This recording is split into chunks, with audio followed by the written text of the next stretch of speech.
respuesta a los siguientes cuestionamientos. En el Perú, ¿la prisión preventiva cumple una función de una pena anticipada? ¿Los operadores jurídicos respetan la naturaleza jurídica de la prisión preventiva? ¿O es que la naturaleza jurídica en el Perú se desnaturaliza? Que es materia de mi posición. Bien, con esta pequeña introducción, mi intención en esta exposición no es volver a repasar cada uno de estos 3 presupuestos, porque como repito, ustedes ya muy bien lo manejan, pero sí abordar algunos cuestionamientos respecto a ellos, para luego llegar a esclarecer y resaltar, llamar su atención respecto a la naturaleza jurídica. Fíjense, respecto al primer presupuesto, que en doctrina se conoce como la prueba suficiente. Hoy el Código Procesal Penal de 2004 establece fundados y graves elementos de convicción. El Código Procesal Penal de 1991 establecía en su artículo 135 que existan suficientes elementos probatorios.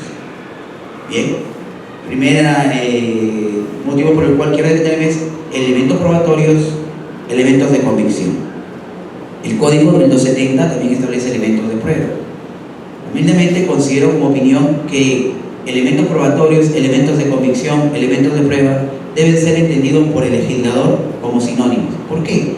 No tiene ninguna distinción. Su distinción no se refleja en la práctica judicial. No hay ninguna relevancia jurídico-procesal que diga, oye, ¿sabes qué? Hay una diferencia entre elementos probatorios, elementos de convicción y elementos de prueba. No, deben ser entendidos como sinónimos.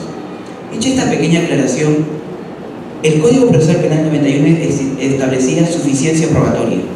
Hoy el legislador es más celoso y dice, oye, no solamente necesito suficiencia probatoria, sino requiero que sean fundados y graves tus elementos de convicción, tus elementos probatorios. Fíjense, les consigno el siguiente ejemplo. Sujeto A y B, compañeros de trabajo. Por ser los profesionales un buen día discuten, esa discusión se extiende y llegan a los golpes. Eso genera que los demás compañeros de trabajo los logren separar. Entonces, con el calor de la pelea, el sujeto A le dice al sujeto B, te voy a matar. Y al día siguiente aparece el cadáver del sujeto B. ¿Qué elementos probatorios tenemos? La pelea, la frase te voy a matar y el cadáver de B. 3 elementos probatorios. La pregunta es, en base del Código Procesal Penal del 91, un juez penal seguramente hubiese podido emitir un mandato de detención en base con estos 3 elementos probatorios. La pregunta que yo les hago, y seguramente ustedes van a responder mentalmente, está referido a si existen suficientes, graves y fundados elementos de convicción para que un fiscal provincial pueda requerir la prisión preventiva y un juez de investigación preparatoria pueda declarar fundado dicho requerimiento. La respuesta es no. Cosa muy distinta sería si entre las pertenencias del sujeto A se logra encontrar el arma, un arma de fuego o manchas de sangre de la ropa del sujeto B. El legislador, cuando establece en el Código Procesal Penal respecto al primer presupuesto, fundados y graves elementos de convicción, está refiriendo que exige un alto grado de probabilidad, lo que decía el profesor Florencio Nixac Max, una acumulación cualitativa de probabilidades, no de certeza, porque la certeza, como ustedes saben, solamente existe en el juicio oral. Entonces tiene que existir, repito, un alto grado de probabilidad. La probabilidad, como decía Nixac, es el medio que va a servir de transporte al conocimiento para determinar o pasar de una verdad relativa a una verdad absoluta. Alto grado de probabilidad. Y ese alto grado de probabilidad se refleja por el legislador vigente en establecer los fundados y graves elementos de convicción. Muy bien. Además de eso, considerando que la prisión preventiva es de naturaleza cautelar, miren, el Código Procesal Penal establece no solamente la prisión preventiva como una única medida cautelar, sino existen otras. Por ejemplo, el mandato de comparecencia con restricciones. Pero sabemos que la prisión preventiva es la medida más radical respecto a las medidas cautelares. Entonces, así como es la más radical, los fundados y graves elementos de convicción también tienen que ser intensos en base al principio de proporcionalidad. Muy bien. El segundo presupuesto, establecido en doctrina como la pena a imponerse. que no tiene que ser la pena combinada, sino que tiene que ser una pena concreta, ¿no? El juzgador tiene que valorar los atenuantes, edad del imputado, las agravantes de reincidencia, pluralidad de agentes, concurso de delitos, entre otras cosas. Aquí también los operadores jurídicos mucho confunden respecto a lo siguiente. La prognosis no solamente está referida a la prognosis de pena, sino la prognosis está referida a los 3 presupuestos materiales. Y hay que entender como prognosis como un juicio anticipado que debe hacer el juzgador con los primeros recaudos, pero un juicio de culpabilidad. Es decir, el juez en investigación preparatoria dice en ese momento: oye, yo con los primeros recaudos a este sujeto le corresponde alto grado de probabilidad de culpabilidad o no.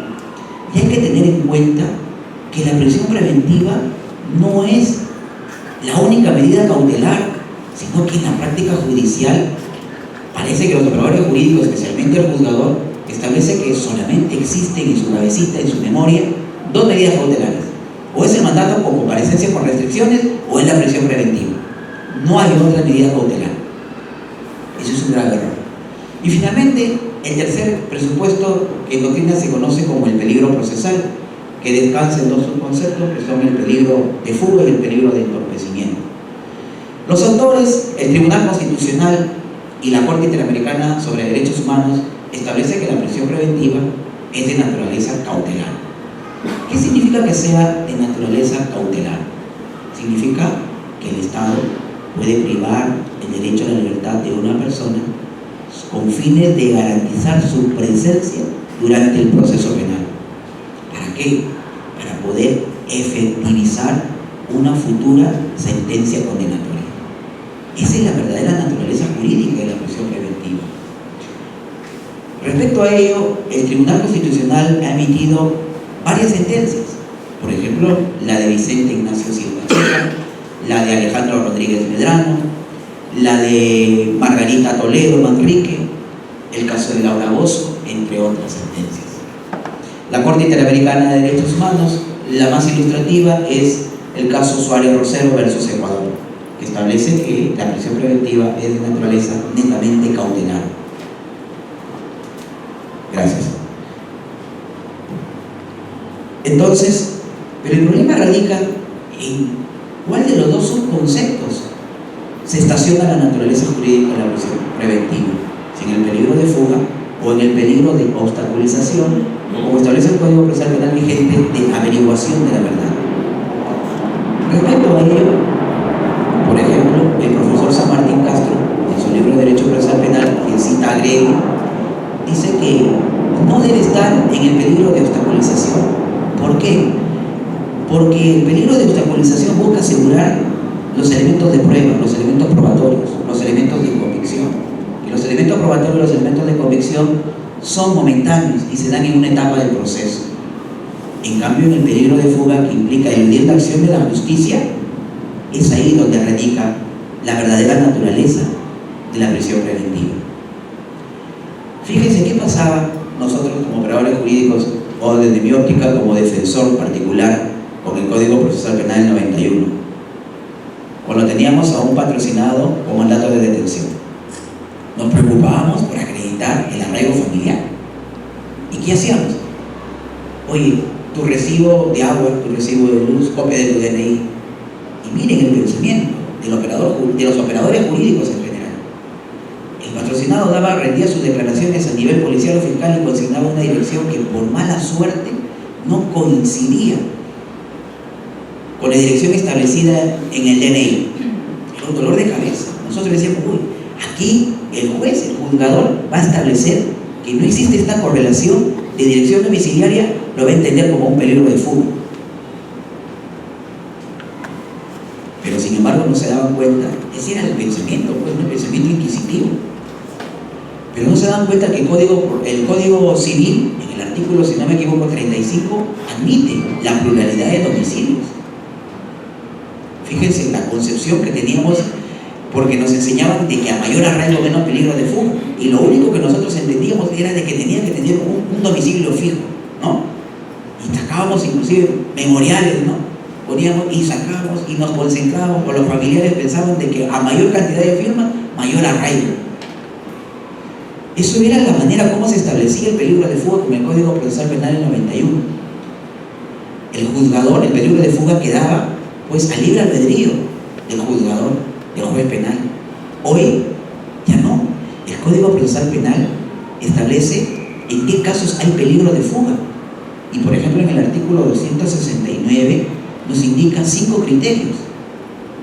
Por ejemplo, el arraigo familiar, y hay que entenderlo como un establecimiento fijo que tiene una persona, y de ese establecimiento fijo va a poder realizar diversas actividades familiares, económicas, laborales.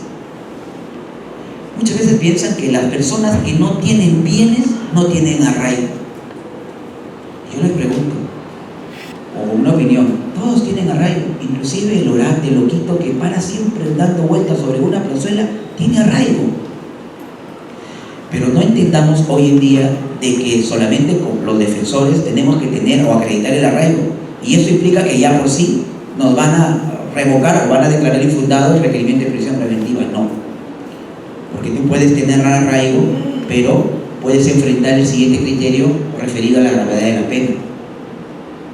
¿Qué es la gravedad de la pena? Es lo mismo gravedad de la pena que la pena imponerse, porque el legislador establece prueba suficiente, pena imponerse, y luego lo inserta como uno de los criterios del peligro de fuga. Al respecto, la doctrina mayoritaria establece que la gravedad de la pena tiene 2 finalidades. Una, como un requisito material de la prisión preventiva, y otro como un criterio adicional del peligro de fuga, entendido que la gravedad de la pena va a generar en el imputado un estado psicológico de miedo, de temor, por el proceso intenso que se le viene. Y ese proceso psicológico va a generar que el sujeto eluda la acción de la justicia. Así tiene que ser entendido la gravedad de la pena como criterio del peligro de fuga. El tercer criterio que hoy establece el legislador está referido a la gravedad del daño causado, y dice que el sujeto no tenga voluntariamente la actitud de poder reparar ese daño. Y aquí hay que tener mucho cuidado por lo siguiente.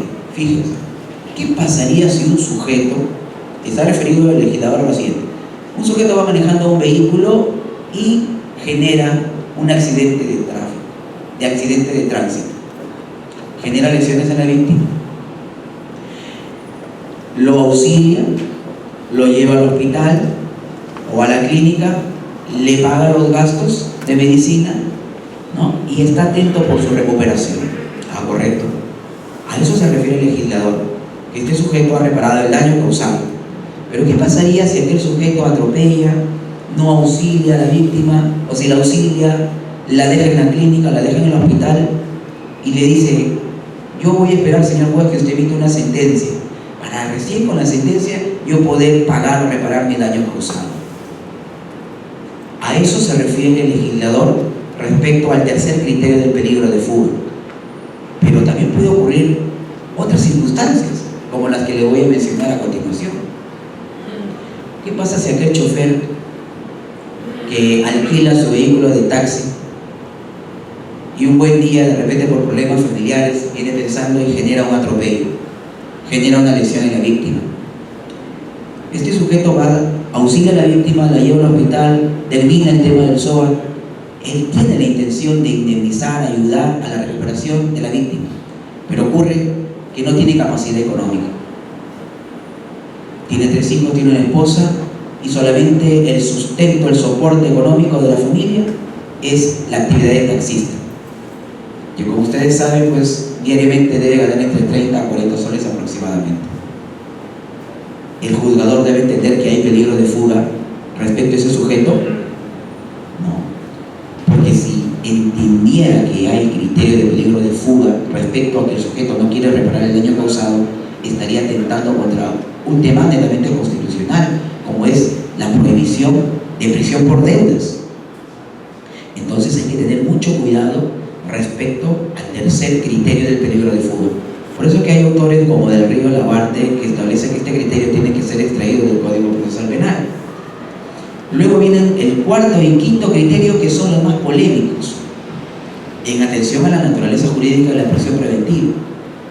El cuarto criterio está referido a la conducta procesal del imputado, y el quinto está referido a que si el imputado pertenece a una organización netamente criminal. Ambos criterios se sustentan en el principio de la reiteración delictiva. ¿Qué significa el principio de la reiteración delictiva? Aquel sujeto que ha cometido un delito y que el Estado dice: oye, como tú has cometido este delito, me haces presumir que en el futuro vas a volver a cometer otros delitos. Entonces te mando a la cárcel. Fin intuitivo de la prisión preventiva. Conducta procesal. Hay peligro de fuga. Oye, señor juez, yo soy fiscal. Este sujeto, si usted lo va a dejar en libertad, mire, anteriormente ha tenido ya un proceso. Para someterlo, ha tenido que ser declarado reo contumaz, sacar los oficios de órdenes de captura, ubicarlo y capturarlo. Si usted lo va a dejar, valore su conducta procesal en el procedimiento anterior o en el mismo procedimiento. Principio de reiteración delictiva. El último, formar parte de la organización criminal. Es más, existe una circular de prisión preventiva emitida por la Corte Suprema, en donde explica de que el imputado forma parte de una organización criminal, no debe ser entendida, no debe ser considerada como un presupuesto material, sino que en esta circular se trata de explicar que por política criminal se ha insertado que el sujeto que pertenece a una organización criminal obviamente va a reflejar un peligro de fuga. ¿Por qué? Porque las organizaciones hoy en día están bien montadas, tienen poder económico, pueden adulterar pasaportes, pueden sacar tranquilamente al imputado del país, ¿no? Alojarlo con todas sus comodidades, con la finalidad de que pueda eludir la acción de la justicia. Así tiene que ser entendido el tema, o es la justificación por cual el Estado peruano ha sustentado como un criterio del peligro de fuga el tema de que el imputado pertenezca a una organización criminal. Y brevemente, el peligro de obstaculización, que establece 3 criterios, ¿no? El primero de ellos, destruir, alterar, suprimir, falsificar los elementos de prueba. Aquel sujeto que es imputado por la comisión del delito de extorsión, llega la policía, lo interviene. ¿Qué hace el sujeto? Intenta destruir el celular, o hace otra cosa, intenta desaparecer los elementos de prueba, saca el chip, se lo mete a la boca, lo mastica y lo pasa. Debe ser entendido como desaparecer o querer ocultar los elementos de prueba. El segundo inciso o el segundo criterio del peligro de obstaculización está referido a que influir sobre el coimputado, testigo, perito.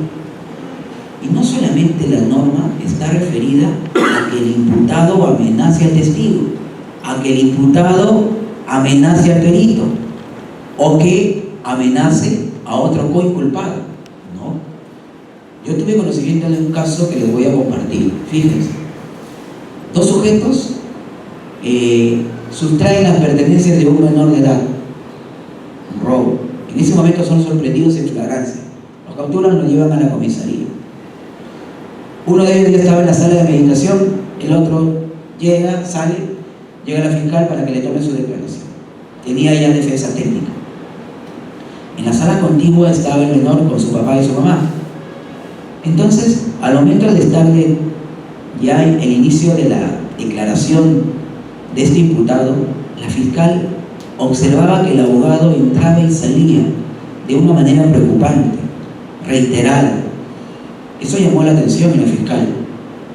Eso hizo que la fiscal vaya detrás del abogado y, sorpresa, el abogado había salido o salía reiteradamente, se iba al ambiente contiguo y le decía a la víctima, al menor: tienes que decir que mis patrocinados no han sido, tienes que decir que te has equivocado. La fiscal levantó un acta y esa acta sirvió para sustentar y posteriormente confirmar el tema de la prisión preventiva en el extremo de la obstaculización o peligro de entorpecimiento, ¿no? Bien, después de haber visto rápidamente tanto el peligro, los tres presupuestos materiales, yo quiero compartir la siguiente inquietud.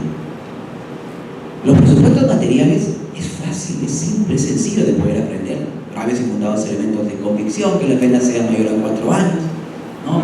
Que en atención de los antecedentes y circunstancias, el juez permita razonablemente intuir, ¿no?, que el imputado va a eludir la acción de la justicia o obstaculizar la averiguación de la verdad. Fácil. Pero si es fácil, ¿qué ocurre en la práctica? Considerando que en el Perú el 60% de personas son procesados, solo el 40% son sentenciados. Y si yo digo que el 60% de personas en el Perú son procesados, son a través de la prisión preventiva. ¿Qué está ocurriendo? Mala práctica. Fíjense, no solamente la mala práctica, sino que hay que tener en consideración que cuando entre en vigencia, en este caso el Código Procesal Penal, nosotros creemos que en la realidad se va a solucionar y se va a dilucidar todo tipo de problemas, pero no es así. ¿Por qué? Como dice el profesor Víctor Burgos Mariños, tenemos que cambiar el tema netamente cultural en las personas. Yo les había consignado inicialmente el ejemplo del DNI. Fíjense, ustedes quieren que con la entrada en vigencia del Código Procesal Penal, ese juez inquisitivo, ese juez inquisidor, va a ser ahora un juez garantista. Y no solamente echemos la culpa al juzgador, no le echemos solamente tampoco la culpa al fiscal, sino también tenemos gran culpa nosotros, los operadores jurídicos, los que ejercemos la defensa técnica en el Perú. Fíjense, si ya sabemos que la naturaleza jurídica de la prisión preventiva es de carácter cautelar, ¿qué también ocurre en la práctica? Ustedes han escuchado los fenómenos patológicos de la prisión preventiva. ¿Cuáles son esos fenómenos patológicos de la prisión preventiva? La alarma social, la inseguridad ciudadana, la prensa. Miren, el caso de el Colca, ¿no? ¿Cómo se llamaba la señorita?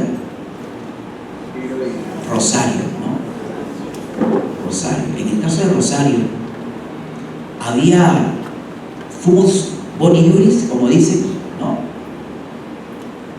¿Por qué nosotros, dentro del caso del cañón del Colca que había ocurrido, ¿no?, el caso de Rosario, la prensa prácticamente la sentenció, la condenó?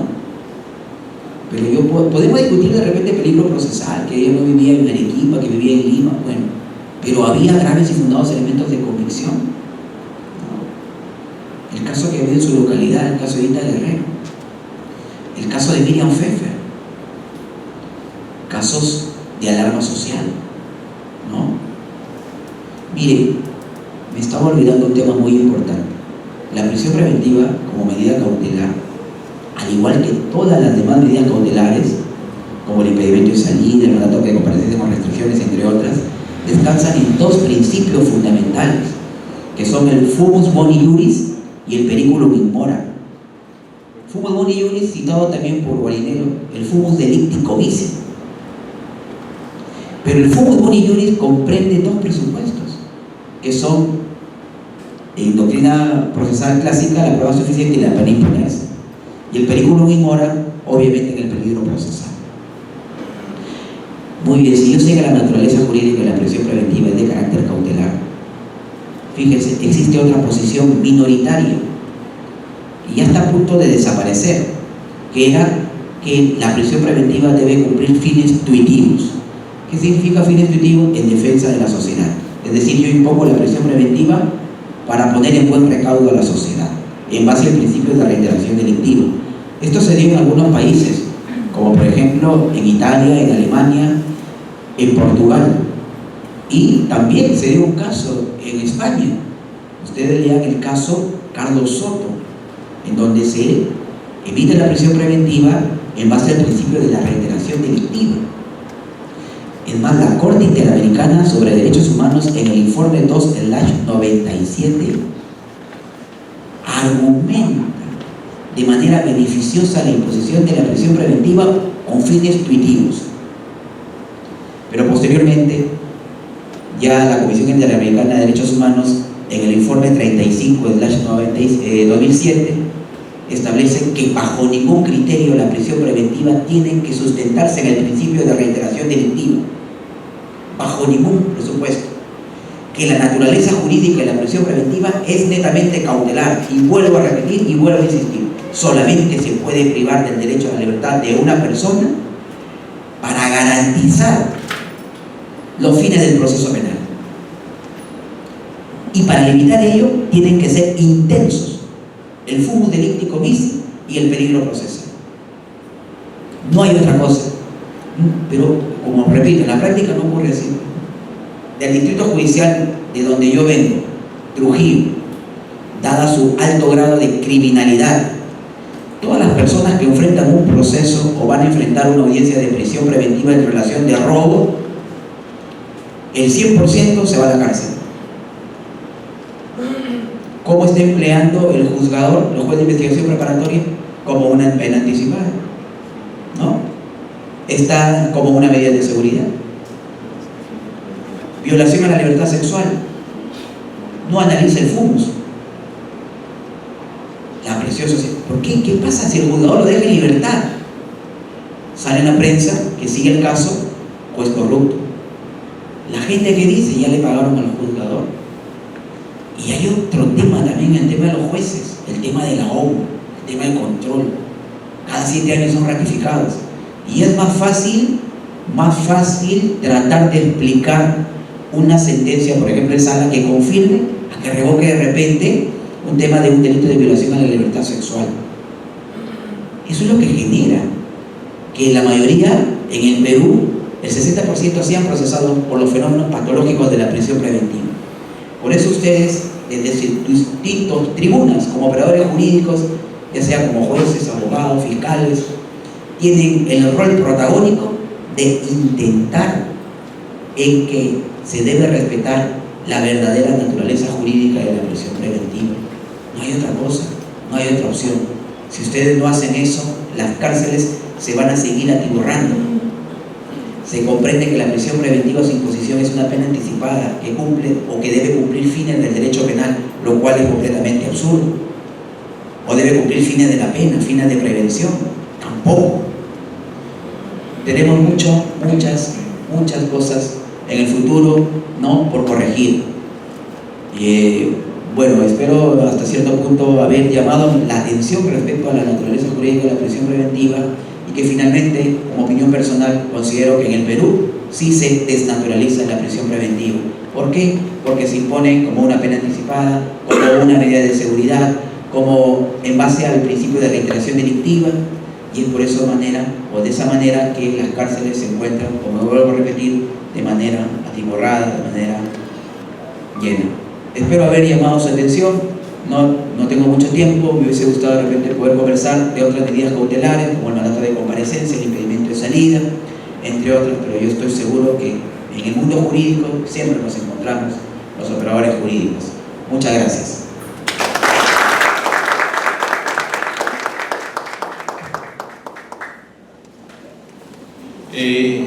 Invitamos a la doctora Ruga Quije, la señorita defensora pública de Piura, a que pasen a la mesa de honor, por favor.